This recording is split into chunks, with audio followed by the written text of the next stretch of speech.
Innal hamdalillah nahmaduhu wa nasta'inuhu wa nastaghfiruh wa na'udzu billahi min shururi anfusina wa min sayyiati a'malina. May yahdihillahu fala mudhillalah wa may yudlil fala hadiyalah. Asyhadu an la ilaha illallah wahdahu la syarika lah. Lahul mulku wa lahul hamdu yuhyi wa yumiit wa huwa ala kulli syai'in qadir. Wa asyhadu anna Muhammadan abduhu wa rasuluh wa safiyyuhu min khalqihi wa khaliluh allazi addal amanah wa ballagha risalah wa nasaha al-ummah wa kashafa Allahu bihil ummah wa jahada fillahi haqqa jihadih hatta atahul yaqin. Allahumma salli wa sallim wa zid wa an'im wa barik wa karim ala sayyidina Muhammad wa ala alihi wa ashabihi ajmain. Wardallahumma ala arba'atil khulafa'ir rasyidin Abi Bakr wa Umar wa Utsman wa Ali wa ala baqiyatis sahabati wat tabi'in wa tabi'in tabi'in wa man tabi'ahum bi ihsanin ila yaumiddin. Amma ba'du fa ya ibadallah, usikum wa nafsi bi taqwallahi wa ta'atihi la'allakum tuflihun. Ittaqullaha haqqa tuqatih wa la tamutunna illa wa antum muslimun. Qala Allah ta'ala fi kitabihil karim wa huwa asdaqul qailin. A'udzu billahi minasy syaithanir rajim. Bismillahirrahmanirrahim. Wa'mur ahlaka bis-shalati wastabir 'alaiha. La nas'aluka rizqan nahnu narzuquk wal 'aqibatu lit-taqwa. Shadaqallahul azim. Ma'asyiral muslimin, jamaah Jumat rahimani wa rahimakumullah. Setinggi puji sedalam syukur senantiasa kita haturkan kehadiran Allah dengan mengucapkan alhamdulillahi rabbil alamin. Hingga siang yang berbahagia ini Allah telah mengumpulkan kita di tempat yang mulia dan di hari yang mulia. Tempat yang mulia adalah masjid, hari yang paling mulia adalah hari Jumat. Berharap dan bermohon kita kepada Allah, mudah-mudahan ibadah yang telah kita lakukan, yang sedang kita kerjakan maupun yang akan kita laksanakan, dinilai sebagai amalan soleh di sisi Allah dan dibalasi dengan balasan yang berlipat ganda. Amin ya rabbal alamin. Salawat dan salam kepada Rasulullah Muhammad sallallahu alaihi wasallam dengan mengucapkan Allahumma salli ala sayyidina Muhammad wa ala ali sayyidina Muhammad. Khatib juga tidak lupa untuk senantiasa menyampaikan wasiat takwa. Mari sama-sama kita tingkatkan keimanan dan ketakwaan kita kepada Allah Subhanahu wa taala. Karena iman dan takwa adalah bekal yang paling mulia, yang paling bagus, yang paling sempurna yang akan kita bawa menghadap Allah Subhanahu wa taala. Wa tazawwadu fa inna khairaz zadi taqwa. Berbekalah kamu kata Allah, karena bekal yang paling khair, yang paling terbaik adalah ketakwaan kepada Allah Subhanahu wa taala. Ma'asyiral muslimin, jamaah Jumat yang dimuliakan oleh Allah Subhanahu wa taala. Tema khutbah kita pada kesempatan kali ini adalah surah Thaha ayat yang ke-132. Sebagaimana yang telah kita bacakan di awal khutbah tadi, a'udzu billahi minasy syaithanir rajim. Wa'mur ahlaka bis-shalah. Perintahkan keluargamu untuk melaksanakan salat. Wastabir 'alaiha. Dan lakukan kesabaran yang ekstra terhadapnya. La nas'aluka rizqan. Kami tidak meminta rezeki kepadamu. Nahnu narzuquk. Kami yang memberi kamu rezeki. Dan akibat yang baik itu adalah wal 'aqibatu lit taqwa, bagi orang-orang yang bertakwa. Dalam ayat ini ada 4 poin penting yang mesti dan harus kita sampaikan berdasarkan firman Allah tersebut. Pertama adalah wa'mur ahlaka bis-shalah. Perintahkan keluargamu untuk melaksanakan salat. Perintah salat ini luar biasa masyarakat muslimin. Dia berbeda dengan perintah-perintah yang lain, apalagi kepada keluarga kita. Dalam Al-Quran kita temui ayat yang menjelaskan bahwa kita disuruh untuk memerintahkan puasa kepada keluarga kita. Tak pernah pula kita ketemui bahwa kita diperintahkan oleh Allah untuk membayar zakat kepada keluarga kita. Dan juga kita temui bahwa Allah memerintahkan kepada kita untuk menyuruh keluarga kita untuk melaksanakan ibadah haji. Tetapi dalam Al-Quran kita temui adalah ya ayyuhallazina amanu kutiba alaikumusiyam. Wahai orang-orang yang beriman, diwajibkan kepadamu berpuasa. Intinya adalah setiap kita yang beriman, yang sudah balik berakal, wajib dan mesti melaksanakan puasa. Haji juga demikian. Walillahi 'alan nasi hijjul baiti man istata'a ilaihi sabila. Bagi siapa saja yang mampu untuk melakukan ibadah haji, berangkat, penuhi perintah Allah. Tapi kalau masalah salat, bukan hanya untuk diri kita saja diperintahkan oleh Allah, bahkan kita masyarakat muslimin bertanggung jawab terhadap salat istri dan anak-anak kita. Inilah ibadah yang sangat ditekankan oleh Allah Subhanahu wa taala. Dan bahkan perintah salat ini masyarakat muslimin bukan hanya kepada kita sebagai umat Rasulullah. Umat-umat yang lalu pun sudah melaksanakan ibadah salat. Dan saking luar biasanya perintah tentang salat, kalau umat terdahulu dibawa perintah salat melalui malaikat Jibril diturunkan dan sampai kepada Nabi serta Rasulnya. Tapi berbeda dengan Nabi Muhammad SAW. Nabi Muhammad dijemput untuk menjemput perintah salat. Begitu pentingnya ibadah salat dalam kehidupan kita. Bukan hanya kita saja yang diperintahkan untuk mendirikan salat, dan bahkan kita wajib untuk menyuruh keluarga kita melaksanakan salat atau ibadah kepada Allah. Salat adalah bagian daripada rukun Islam, dan bahkan amal yang pertama yang kita lakukan setelah syahadat dan keimanan kita kepada Allah. Nabi mengatakan, Bunyal Islam ala khamsin. Islam itu dibangun di atas 5 perkara. Syahadati an la ilaha illallah wa anna muhammadar rasulullah, wa iqamis salah, wa ita'iz zakah, wa shaumi fi syahri ramadan wal haji ini istata'ta ilaihi sabila. 5 pondasi Islam: syahadat, salat, zakat, puasa, haji. Salah satu dari yang 5 itu adalah salat. Kedudukannya nomor 2 dalam rukun Islam tersebut setelah kesyahadatan, kesaksian kita kepada Allah Subhanahu wa taala. Ciri orang bertakwa sebagaimana disebutkan oleh Allah di awal surah Al-Baqarah, menunjukkan bahwa salat adalah amal yang pertama setelah keimanan kita kepada Allah. Zalikal kitabul la raiba fihi hudan lil muttaqin. Demikianlah Al-Quran itu tidak ada keraguan di dalamnya, menjadi petunjuk bagi orang bertakwa. Siapa orang bertakwa itu? Kata Allah, allazina yu'minuna bil ghaibi wa yuqimunas shalah. Orang bertakwa itu, kata Allah, adalah orang yang beriman kepada yang gaib, yaitu Allah Subhanahu wa taala, dan kemudian dia mendirikan salat.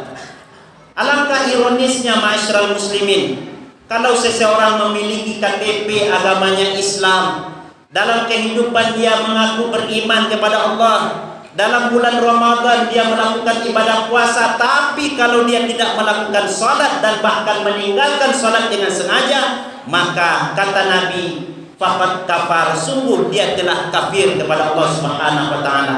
Wal iyazu billah, berlindung kita kepada Allah. Bagaimana sahabat Nabi sallallahu alaihi wasallam, ada yang rumahnya jauh dari masjid. Dia minta uzur kepada Nabi, wahai Rasulullah, saya ingin membuat rumah di dekat masjid, wahai Rasulullah. Kata Nabi, untuk apa? Supaya dekat saya sholat. Kata Nabi, tak usah. Makin banyak langkahmu ke masjid, makin bagus untuk ibadah kepada Allah dari sholatmu. Ada sahabat Nabi yang matanya buta, namanya Abdullah bin Abi Umi Maktum. Dia minta uzur kepada Rasulullah agar tidak melaksanakan sholat berjamaah. Tapi Nabi mengatakan, atas ma'un nida laita dana dan kawazan. Kata Abdullah bin Abi Umi Maktum ini, lai wahai Rasulullah. Lalu Nabi mengatakan, wajib engkau melaksanakan sholat. Inilah yang terjadi ma'asyiral muslimin. Barangkali di tempat kita ini tidak ada yang seperti itu. Rumah dekat dengan masjid, sekian jaraknya dari masjid, tapi tidak pernah mampir ke masjid untuk melaksanakan sholat 5 waktu. Ini adalah sangat luar biasa dan sangat jauh dia dari Allah Subhanahu wa ta'ala. Padahal fasilitas sudah diberikan oleh Allah berupa rumah Allah Subhanahu wa ta'ala. Nabi juga mengistilahkan tentang orang yang melaksanakan sholat 5 waktu kepada sahabat-sahabat Nabi dan tentu kepada kita sebagai umat Rasulullah, bahwa orang yang melaksanakan sholat 5 waktu seperti seseorang di antara kamu, kata Nabi, yang di depan rumahnya ada sungai. Dia mandi di sungai itu dalam sehari 5 kali. Hal yabqa minad danas, kata Nabi, lai tinggal dakinya atau tidak? Lalu sahabat menjawab, tidak. Demikian pula lah orang yang menjaga sholatnya 5 waktu sehari semalam, dia tidak akan pernah dihinggapi oleh dosa. Kenapa demikian? Karena inti dari ibadah sholat yang kita lakukan, ma'asyiral muslimin, inna sholata tanha 'anil fahsya wal munkar. Sholat mencegah perbuatan keji dan munkar. Karena orang sholat kakinya tidak mau melangkah kepada yang buruk, tangannya tidak mau menzalimi orang lain, hatinya tidak mau berpaling dari selain Allah Subhanahu wa ta'ala, lisannya tidak mau menyakiti orang lain. Kenapa? Karena inilah bentuk dari ibadah sholat yang dilakukannya. Sekarang kita berada di bulan Syawal. Baru saja Idul Fitri sumpah serapah keluar karena macet. Ada orang yang berkelahi dan bahkan terjadi pembunuhan. Kenapa demikian? Karena ibadah sholat tidak membekas dalam dirinya. Ramadan, ma'asyiral muslimin, bukan tentang puasa saja, tapi lebih daripada itu adalah tentang sholat 5 waktu yang mesti kita tunaikan. Dan kebanyakan kaum muslimin dalam bulan Ramadan berjamaah 5 waktu sehari semalam, tapi ketika sudah datang Idul Fitri, subuh tidak datang ke masjid, zuhur apalagi dengan alasan pergi berlebaran, wal-iyadzubillah. Berlindung kita kepada Allah dari yang demikian. Wal hasanatu ba'daha, bukti ibadah kita diterima oleh Allah, kata Ibnu Rajab Al-Hambali, adalah kita rutin melaksanakan kebaikan di jalan Allah, bukan hanya dalam bulan Ramadan. Kalau dalam bulan Ramadan kita semangat beribadah, bi'sal kaum, kata ulama, celakalah suatu kaum, suatu kelompok, suatu individu, suatu golongan, la ya'rifunallah illa fi Ramadan. Mereka tidak mengenal Allah hanya dalam bulan Ramadan. Jadi kalau dalam bulan Ramadan dijadikan Allah sebagai Tuhan, 11 bulan di luar bulan Ramadan, siapa Tuhan orang seperti itu sebenarnya? Maka orang yang diterima kebaikannya di sisi Allah, bukti ibadah Ramadannya diterima, kata ulama, adalah dia kontinu melakukan ibadah kepada Allah, bukan hanya di dalam bulan Ramadan, tapi di 11 bulan di luar bulan Ramadan. Ini harus diperhatikan. Lebih-lebih sholat 5 waktu.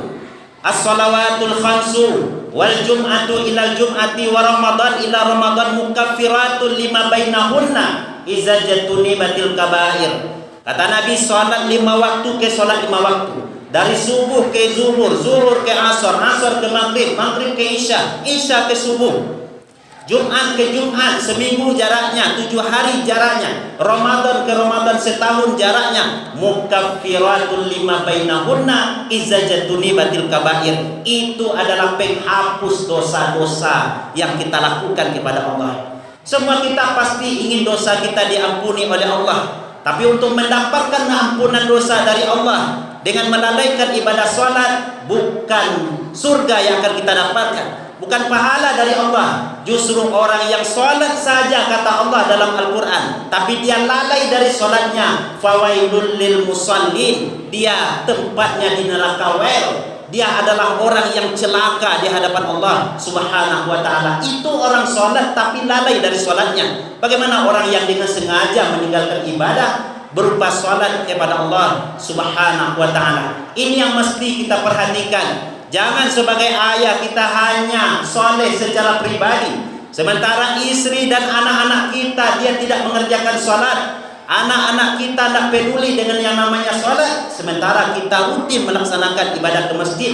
Pertanggungjawabannya adalah kepada kita di hadapan Allah Subhanahu wa taala. Ini yang pertama, ma'asyiral muslimin, bahwa kesolehan kita bukan hanya berdampak kepada kita, namun harus berdampak kepada orang lain dengan cara menyuruh mereka melakukan salat. Yang kedua, wastabir 'alaiha. Kalau dalam ayat lain Allah mengatakan wasbir 'ala ma asabaka, terhadap musibah itu kamu bersabarlah. Musibah tidak selalu datang dalam kehidupan kita. Dalam setahun kita diuji oleh Allah dengan musibah ini. Tidak setiap hari musibah itu hadir kepada kita. Dalam sepanjang umur kita, kita ditinggalkan oleh ayah bunda kita sekali itu saja. Tapi kalau wastabir dengan asal katanya adalah wasbir, menandakan bahwa kita harus ekstra bersabar. Terhadap apa? Terhadap menyuruh keluarga dan anak kita melakukan salat. Jadi kalau sekali kita suruh mereka sholat, tidak mau mereka sholat, ulang yang kedua kalinya, 2 kali ulang yang ketiga kalinya. Bahkan Nabi mengatakan, muru auladakum bis sholat iza balagha sab'a sinin. Pukul anakmu kalau dia meninggalkan sholat, kalau sudah sampai umur 7 tahun, dan kalau sudah 10 tahun, kalau 7 tahun suruh dia melakukan sholat. Jadi umur 7 tahun kita suruh anak kita melakukan sholat.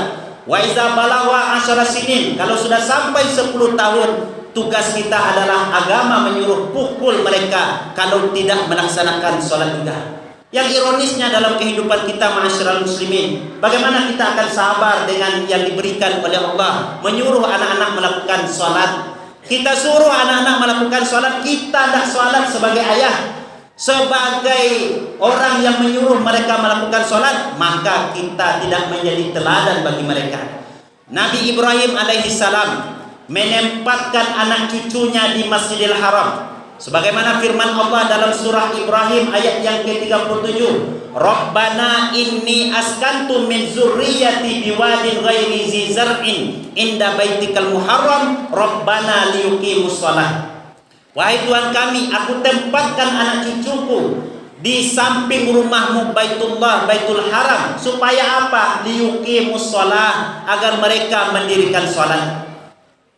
Maka penting bagi kita, ma'asyiral muslimin, masjid terbuka lebar. Orang tua harus menjadi contoh bagi anak-anaknya untuk mendirikan dan mengerjakan sholat.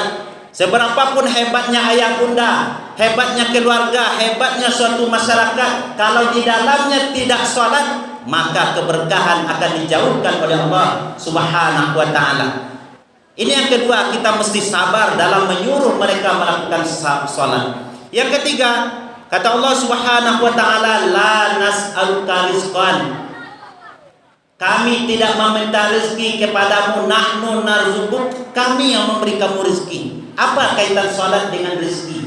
Ternyata ma'asyiral muslimin, bahwa orang yang salat berarti dia adalah orang yang mengingat Allah. Aqimis shalah li zikri, dirikan salat untuk mengingatku. Sementara dalam ayat sebelumnya Allah mengatakan, wa man a'rada an zikri fa inna lahu ma'isyatan dhanka wa nahsuruhu yaumal qiyamati a'ma. Kata Allah, barang siapa yang berpaling dari peringatanku, berpaling tidak mengerjakan salat, berpaling tidak membaca Quran, berpaling tidak peduli dengan perintahku, apa kata Allah? Nanti kami berikan ma'isyatan dhanka, kami berikan kepada orang tersebut kehidupan yang sempit. Jadi apa kaitan salat dengan rezeki yang kita terima dari Allah? Orang yang diberikan rezeki oleh Allah, tentunya rezeki ini berbagai macam bentuknya, bukan hanya harta. Kesehatan yang diberikan oleh Allah, umur yang masih panjang yang diberikan oleh Allah di saat saudara-saudara kita yang seumuran dengan kita sudah berangkat lebih duluan.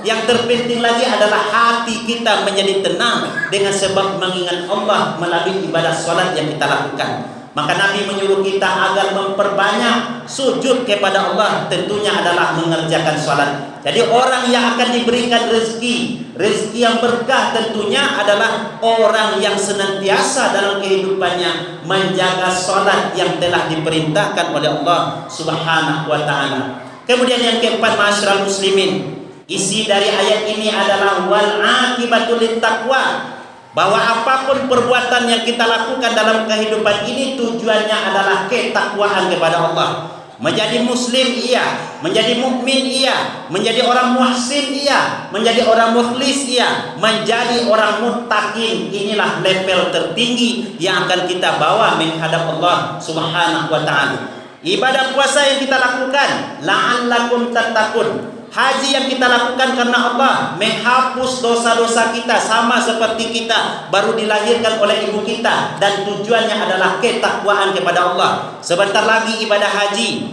ibadah kurban. Kata Allah adalah la yanalullahu luhumuha wala dima'uha walakin yanalut taqwa minkum. Tujuan dari ibadah kurban adalah ketakwaan kepada Allah. Maka orang yang bertakwa itu, ma'asyiral muslimin, adalah orang yang betul-betul menjaga sholat yang telah diperintahkan oleh Allah kepadanya dan termasuk kepada keluarganya. Fa'tabiru ya ulil absar la'allakum turhamun.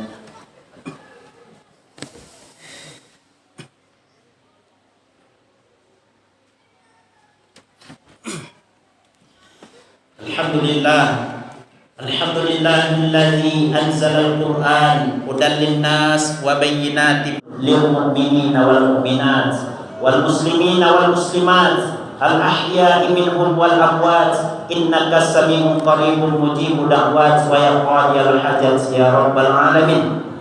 Allahumma ansur man nasaraddin wa khzul man khazalal muslimin wa ahlikil kufrata wal mubattadi'ata wal musyrikin wa damir a'da'aka a'da'ad-din wa alif baina qulubil mu'minin. Allahumma a'inna ala zikrika wa syukrika wa husni ibadatik. Rabbana faghfir lana dzunubana wa kaffir 'anna sayyi'atina wa tawaffana ma'al abrar. Rabbana atina fid dunya hasanah wa fil akhirati hasanah wa qina azabannar. Ibadallah,